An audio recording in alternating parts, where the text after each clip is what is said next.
تناوش تیز سسکی بھرتے ہوئے ماں سے لپٹ گئی۔ چلے گئے ہیں نا، اب کبھی نہیں لوٹیں گے، میں جانتی ہوں وہ کبھی نہیں آئیں گے۔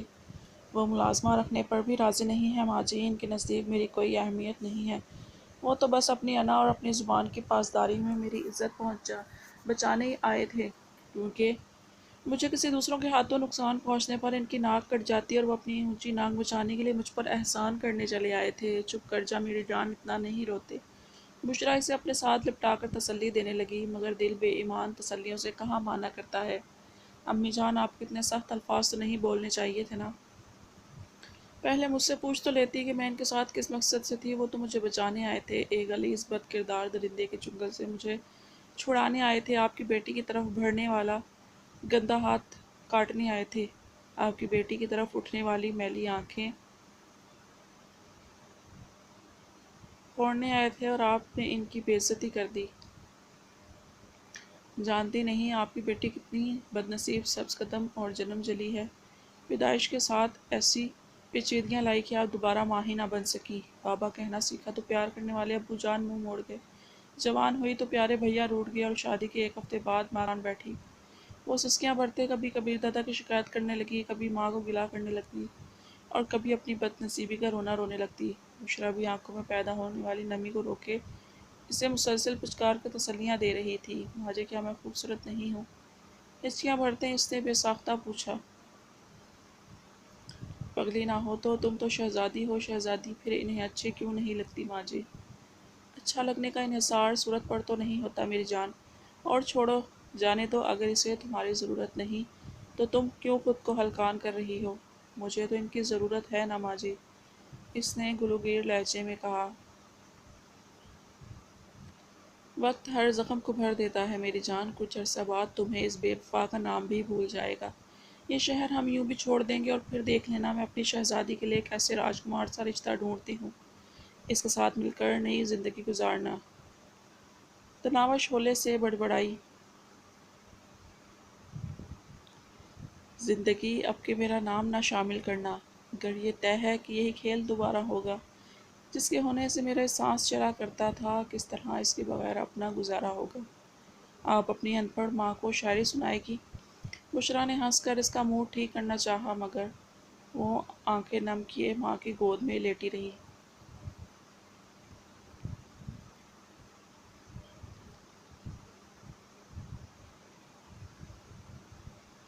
سر، کام ہو گیا ہے، ایس پی کو شکیل احمد کی کال موصول ہوئی۔ شاباش تحسین آمیز نے نعرہ بلند کرتے سے پوچھا، اور اس وقت تم کہاں ہو؟ ذرا صورتحال پر روشنی ڈالو۔ شکیل تفصیل بتاتا ہوا بولا، وہی کوٹھی پہ موجود ہوں، جو ہی کبیر دادا اپنا کام ختم کر کے چلا گیا میں فوراً اندر گھس گیا۔ فاضل صاحب کے دونوں محافظ اور چوکیدار بے ہوش پڑے ہیں، ایک خوفزدہ ملازمہ تھر تھر کانپتی باورچی خانے میں چھپی ہے، جبکہ فاضل صاحب باقی نہیں رہے۔ کبیر دادا نے بہت درندگی کا مظاہرہ کیا ہے، اس کے دونوں بازو توڑ دیے، آنکھیں پھوڑ دیں، بیچارے کی لاش اوندھے منہ بیت الخلاء میں پڑی ہے۔ تم تھوڑی دیر وہیں ٹھہرو، میرا ایک آدمی آ رہا ہے، پھر تمہارا کام ختم ہو جائے گا اور فاضی گینگ کا نمبر 2 بننے کی پیشگی مبارکباد قبول ہو۔ بہت بہت شکریہ سر، شکیل احمد خوشی سے پھولے نہیں سما رہا تھا۔ مزید کوئی بات کیے بغیر ایس پی نے رابطہ منقطع کیا اور ایک دوسرا نمبر ملانے لگا۔ جی سر، کال فوراً ہی وصول کر لی گئی تھی، وقت آ گیا ہے، وہ اندر ہی ہے۔ بے ہوش پڑے محافظوں سے کوئی تعارض نہ کرنا، ملازمہ اور شکیل کا ٹکٹ کاٹ دو۔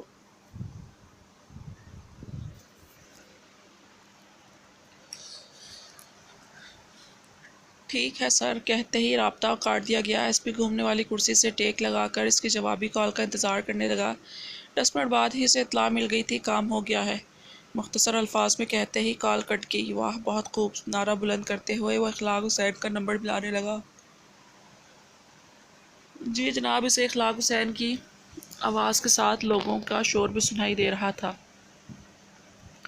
ایس پی خوشی سے چہکا، بیچارہ فاسی اب اس دنیا میں نہیں رہا۔ انہوں بہت افسوس ہوا یہ سن کر، کیسے ہوا یہ سب؟ اس نے دائیں بائیں بیٹھے آدمیوں کو سنانے کی غرض سے جان بوجھ کر ایسے فقرے ادا کیے تھے۔ سارے ثبوت ختم کر دیے ہیں، فاضی کے دونوں محافظوں کو کبیر دادا بے ہوش چھوڑ کر گیا ہے، لازماً دونوں نے اس کی شکل دیکھی ہوگی، وہی بتائیں گے کہ یہ کام کس کا ہے۔ تم بس اہم آدمیوں کو لے کر موقع پر پہنچو۔ ٹھیک ہے۔ کہہ کر اخلاق حسین نے کال کاٹ دی۔ اس کے ساتھ ہی دونوں ہاتھوں سے سر تھام کر بیٹھ گیا۔ نوشاد اور نقیب اللہ جان اس کے دائیں بائیں بیٹھے تھے۔ کیا ہوا شاہ جی؟ نوشاد افریدی نے انجان بنتے ہوئے پوچھا۔ بہت برا ہوا یار، ایس پی ضمیر حسین بتا رہے ہیں فصیح الدین کو ان کی اورنگ زیب والی کوٹھی میں کسی نے بے دردی سے قتل کر دیا ہے۔ ہمیں وہاں جانا چاہیے۔ چلیں۔ نوشاد افریدی فوراً کھڑا ہو گیا۔ چند منٹ بعد سرگوشی میں یہ بات تمام گینگ کے بڑوں تک پہنچ گئی۔ تقریب کو عورتوں کے حوالے کر کے وہ اپنی اپنی کار میں مطلوبہ سمت کو روانہ ہو گئے۔ پولیس وہاں پہلے سے پہنچی ہوئی تھی۔ فصیح الدین کے دونوں محافظ اور چوکیدار پولیس کی حراست میں تھے۔ ایس پی بذات خود وہاں موجود تھا۔ اس نے تمام کو پہلے ہی فصیح الدین کی مشتق لاش دکھائی اور پھر ایک علیحدہ کمرے میں لے جا کر بولا، نہایت افسوس سے کہنا پڑ رہا ہے کہ یہ کام کبیر دادا کا ہے۔ فصیح الدین کے دونوں محافظ ہمیں بے ہوش پڑے ملے۔ انہی سے پتہ چلا کہ کبیر دادا اپنے محافظوں کے ہمراہ وہاں آیا تھا۔ دونوں محافظوں کو بھی کبیر دادا ہی نے بے ہوش کیا۔ کیسے ہو سکتا ہے؟ پاشا نے نفی میں سر ہلایا۔ کبیر دادا کسی پر چھپ کر وار نہیں۔ ٹھیک کہہ رہا ہے، مجھے بھی یہ کوئی سازش لگتی ہے۔ کاشف راجپوت نے فوراً اس کی تائید کی تھی۔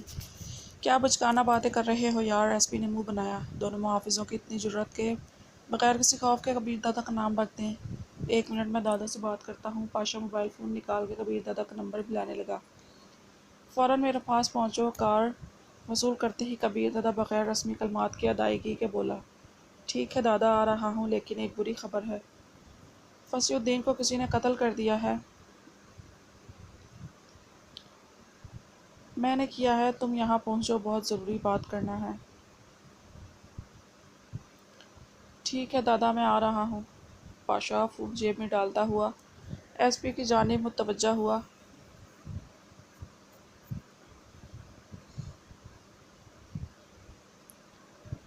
دونوں محافظ ٹھیک کہہ رہے ہیں، آپ انہیں پولیس کے پاس نہ جانے دیں۔ ایس پی کے ہونٹوں پر معنی خیز مسکراہٹ ابھری۔ پاشا صاحب، آپ کے کہنے سے پہلے ہی میں دونوں محافظوں کو محفوظ مقام پر منتقل کر چکا ہوں۔ میں دادا کے پاس جا رہا ہوں اور میرا خیال ہے کل کے دن بیٹھک رکھ لیں۔ پاشا مشورہ چاہنے کے سے انداز میں شہاب قصوری کی طرف متوجہ ہوا اور شہاب قصوری کے سر ہلانے پر وہ باہر نکل گیا۔ شہاب قصوری کہنے لگا، تقریباً تمام ہی یہاں موجود ہیں۔ کل 1 بجے اس مسئلے پر بات چیت ہوگی۔ فصیح الدین کی جگہ تیمور علی آ جائے گا۔ نوشاد افریدی نے مشورہ چاہا۔ فصیح الدین کا نمبر 2 تھا۔ شہاب قصوری نے سر ہلایا، ٹھیک ہے، اگر تمام راضی ہیں تو اسی کو بانٹ دو۔ اخلاق حسین نے لقمہ دیا، یہ ضروری بھی ہے، ورنہ تو باقی کے تمام سربراہ اس کے گینگ کو قبضہ کرنا چاہیں گے اور خطرہ ہے اس سے جھگڑا جڑ پکڑے گا۔ میں اسے سمجھا دیتا ہوں۔ ایس پی کمرے سے وہاں سے نکل کر اس طرف چل دیا اور تیمور علی موجود تھا۔ ایس پی کے علاوہ کسی کو یہ معلوم نہیں تھا کہ اس تمام منصوبے میں تیمور علی پیش رہا تھا۔ اس کا مطمع نظر گینگ کی سربراہی کا حصول تھا اور اب ایس پی اسے یہی خوشخبری سنانے جا رہا تھا۔ اس بارے میں تو ایس پی نے نوشاد افریدی اور اخلاق حسین کو بھی بے خبر رکھا تھا۔ کبیر دادا کو بے چینی کے عالم میں ڈرائنگ روم کے اندر ٹہلتے دیکھ کر پاشا نے سمجھا فصیح الدین کے قتل کی وجہ سے پریشان ہے۔ کیا ہوا تھا؟ اس نے اندر داخل ہوتے ہی پوچھا۔ اسے دیکھتے ہی کبیر دادا کے قدم رک گئے تھے۔ تجوری سے رقم کس نے نکالی تھی؟ اس نے پاشا کے سر پر بم پھوڑا، یقیناً فاضی ہتھچوٹ نے تو نہیں نکالی ہوگی۔ پاشا اطمینان بھرے انداز میں صوفے پر بیٹھ گیا۔ کھڑے ہو کر بات کرو۔ کبیر دادا کے لہجے میں کوئی ایسی بات ضرور تھی کہ پاشا کا دل ناخوشگوار انداز میں دھڑکنے لگا تھا۔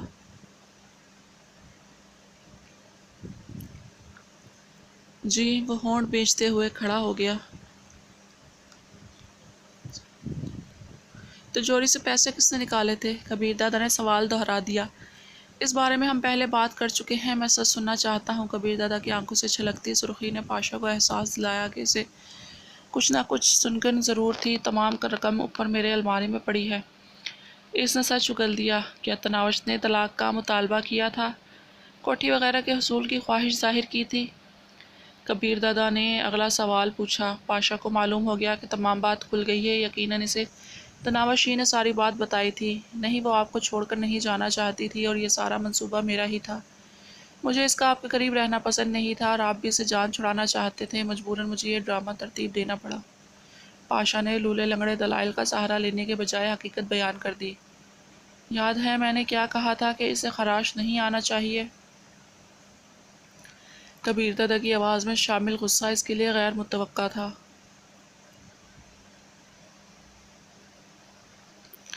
ہاں، پاشا نے کچھ کہنے کے لیے لب کھولنا چاہے مگر چہرے پر پڑنے والے تھپڑ نے اسے بات پوری کرنے نہیں دی تھی۔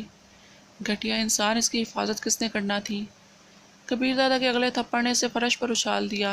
وہ قالین سے اٹھ کر بانچوں سے بچتا رستہ خون خواہ صاف کرنے لگا۔ تمہاری بے پرواہی اور گندے منصوبے کی وجہ سے اس غلیظ فاسق نے میری بیوی کو بے لباس کیا، اس کے پاکیزہ بدن کو چھوا جس کے بال کبھی غیر مرد نے نہیں دیکھے تھے۔ وہ کپڑوں کے بغیر اپنی عزت بچانے کے لیے بھیک مانگ رہی تھی، اور یہ سب تمہاری وجہ سے ہوا ہے، تمہاری وجہ سے۔ کبیر دادا نے اس پر لاتوں اور گھوسوں کی بارش کر دی۔ پاشا نے ان ٹھوکروں سے بچنے کی کوشش نہیں کی تھی، وہ چپ چاپ زمین پر پڑا مار کھاتا رہا۔ فصیح الدین کی موت کا معمہ بھی حل ہو گیا تھا۔ اچانک راحت خالہ باورچی خانے سے نکل کر بھاگی۔ صاحب جی، خدا کے واسطے وہ مر جائے گا، بس کریں صاحب جی۔ وہ کبیر دادا کے قدموں سے لپٹ گئی۔ وہ گہرے گہرے سانس لیتا ہوا پیچھے ہٹا۔ راحت خالہ، اس بے غیرت کو کہو میرے گھر سے دفع ہو جائے، اور اس کے بعد میں اس منحوس کی صورت نہیں دیکھنا چاہتا۔ راحت خالہ روتے ہوئے بولی، ابھی چلا جاتا ہے صاحب جی، آپ کے کمرے میں جا کر آرام کریں۔ مگر کبیر دادا تیز قدموں سے باہر کی طرف چل پڑا۔ اس کے دل میں ہلچل مچی ہوئی تھی۔ تناوش نے بے وفائی نہیں کی تھی۔ اس نے نہ تو کبیر دادا کو جھوٹ بولا تھا اور نہ اسے دھوکہ دیا تھا۔ اسے دولت نہیں، کبیر دادا کا ساتھ درکار تھا۔ ایک دکھ دینے والی سوچ اس کے دماغ میں گونجی، جانے وہ کتنا روتی رہی ہوگی، کیسے مجھے آوازیں دیتی رہی ہوگی، کیسے کیسے صفائیاں پیش کرتی رہی ہوگی، اور میں اسے دھوکے باز سمجھتا رہا۔ مرسڈیز میں بیٹھ کر وہ بیرونی دروازے کی طرف بڑھا۔ عظیم اس کے ساتھ جانے کے بھاگا تھا، مگر وہ اسے ہاتھ سے واپس جانے کا اشارہ کر کے دروازے سے باہر نکل گیا۔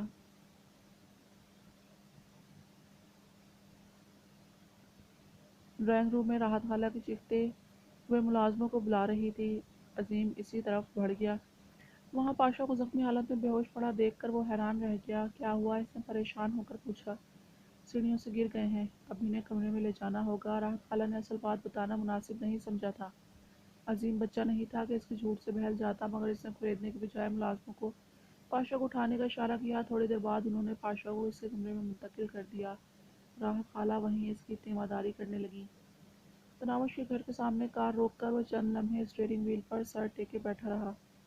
تناوش کا سامنا کرتے ہوئے اسے شرمندگی ہو رہی تھی۔ وہ انجانے میں اس کے ساتھ بہت بڑی زیادتی کا ارتکاب کر بیٹھا تھا جو اسے رگِ جان سے زیادہ اچھی لگنے لگی تھی۔ اسے دکھ دے بیٹھا تھا۔ اس کے دماغ میں تناوش کا آخری لہجہ گونجا۔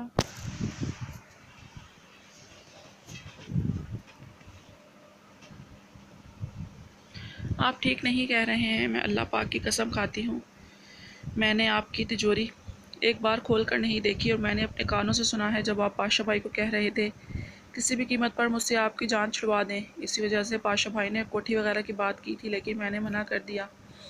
آپ ابھی پاشا بھائی سے تصدیق کر سکتے ہیں کتنا ناراض اور درد و غم سے بھرا لہجہ تھا اس کا، جانے وہ اسے معاف کرنے پر تیار ہوتی یا نہیں۔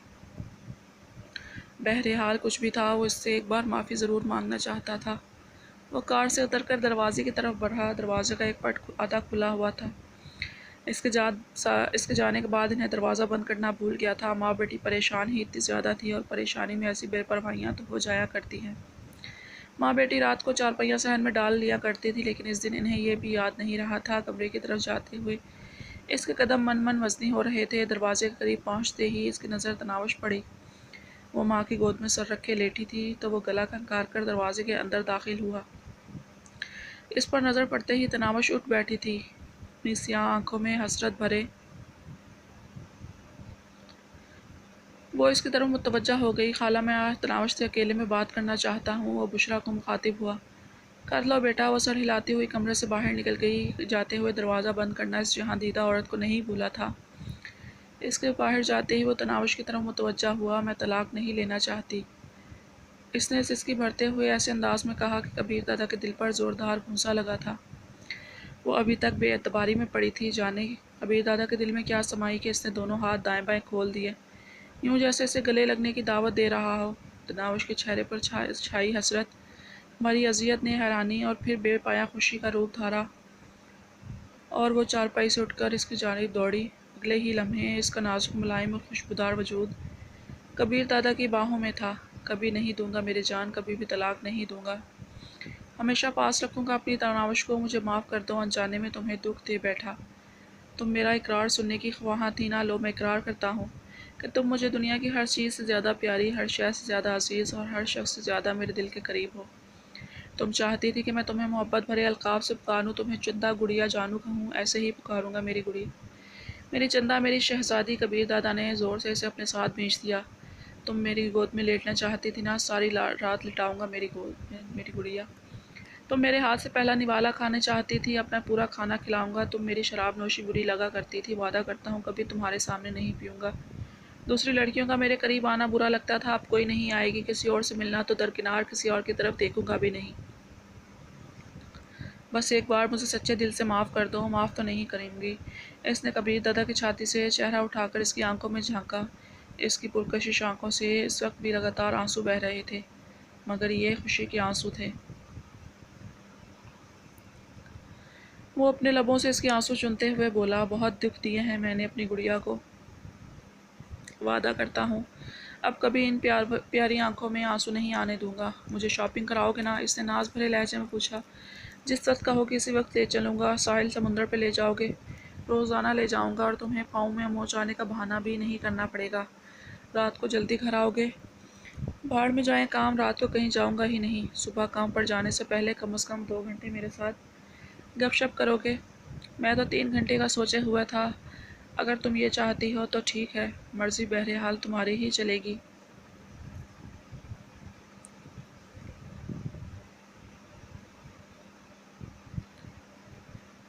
گھر میں شراب کی بوتل نظر نہیں آئے گی۔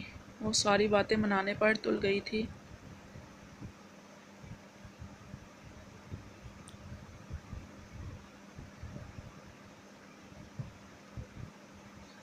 جب نظر آئے اسی وقت توڑ دینا۔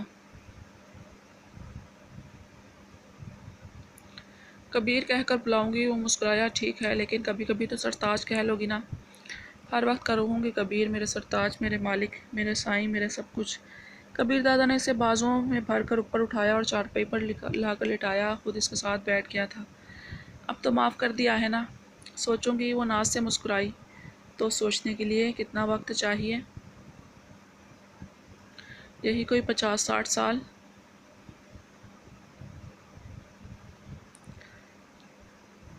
وہ مزاحیہ انداز میں بولا، ٹھیک ہے، پھر میں چلتا ہوں، 50-60 سال بعد آ جاؤں گا تمہاری رائے جاننے کے لیے۔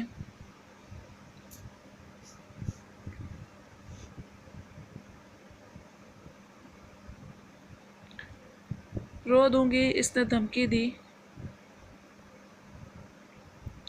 تو پھر معاف کر دو نا، تاکہ میں کہیں بھی نہ جا پاؤں۔ نہیں کروں گی معاف، اور کہیں جانے بھی نہیں دوں گی۔ زیادتی تو ہے، لیکن اپنی ملکہ کا حکم ٹالا بھی تو نہیں جا سکتا۔ کبیر دادا نے بے بسی ظاہر کی۔ تناوش کے سریلے قہقہے سے کمرے کی فضا میں گنگنا اٹھی، میں بھلا اپنے کبیر سے خفا ہو سکتی ہوں؟ اسی وقت دروازے پر دستک ہوئی۔ کبیر دادا فوراً اس سے دور ہو گیا۔ بشریٰ کی آواز سنائی دی، بیٹا کھانا تیار ہے، اور تناوش نے کل سے کچھ نہیں کھایا۔ اس نے دروازہ کھولے بغیر کہا تھا، لے آؤ ماں جی، میں نے بھی نہیں کھایا۔ کبیر دادا نے پہلی بار اسے یوں پکارا تھا۔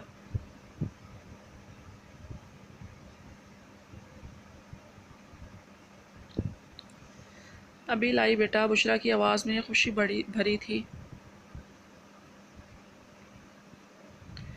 میں تو نہیں کھاؤں گی، تناوش نے اس کا منہ چڑھایا۔ کبیر دادا نے کہا، نہ کھاؤ، مجھے تو کھلاؤ گی نا؟ یقین مانو 2 دن سے کچھ نہیں کھایا۔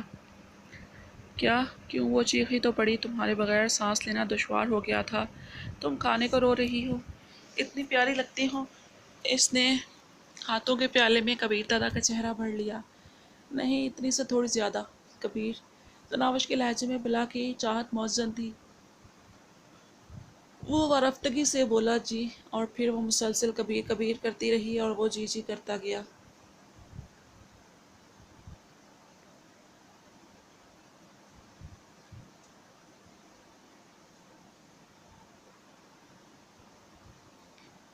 دروازے پر ہونے والی دستک نے انہیں خاموش کر دیا تھا۔ بشریٰ بیٹی کے چہرے پر چھائی بے پایا خوشی دیکھتے ہی سمجھ گئی تھی کہ اس نے من کی مراد پا لی ہے۔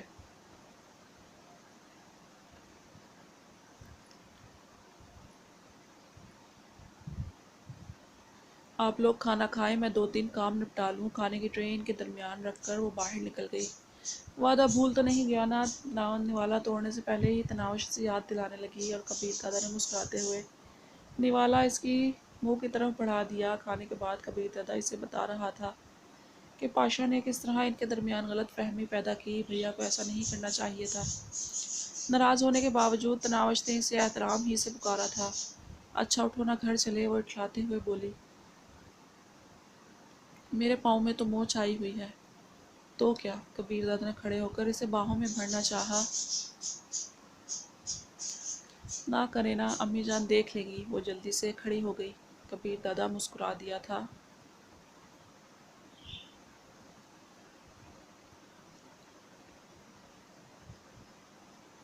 اچھا امی جان سے اجازت تم لینا، مجھے تو شرم آ رہی ہے۔ میں تو بہت بڑی بے شرم ہوں نا، تناوش نے اسے زبان نکال کے چڑھایا۔ کبیر دادا مصنوعی سنجیدگی سے بولا، اچھا ٹھیک ہے، پھر میں 2-3 دنوں بعد تمہیں لینے آ جاؤں گا۔ وہ چلائی، جان لے لوں گی میں اپنی۔ تو پھر پوچھو نا۔ آئیں پوچھ لیتی ہوں۔ یہ کہتے ہی وہ چلائی، ماں جی۔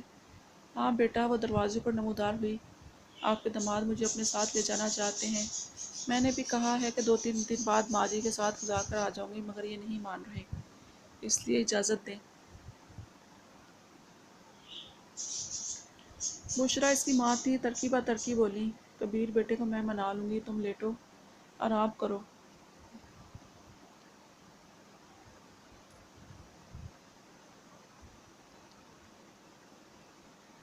تنگ کرنے کا موقع ہاتھ سے جانے نہ دینا۔ منہ بناتے ہوئے تناوش آگے بڑھی اور ماں سے لپٹ گئی۔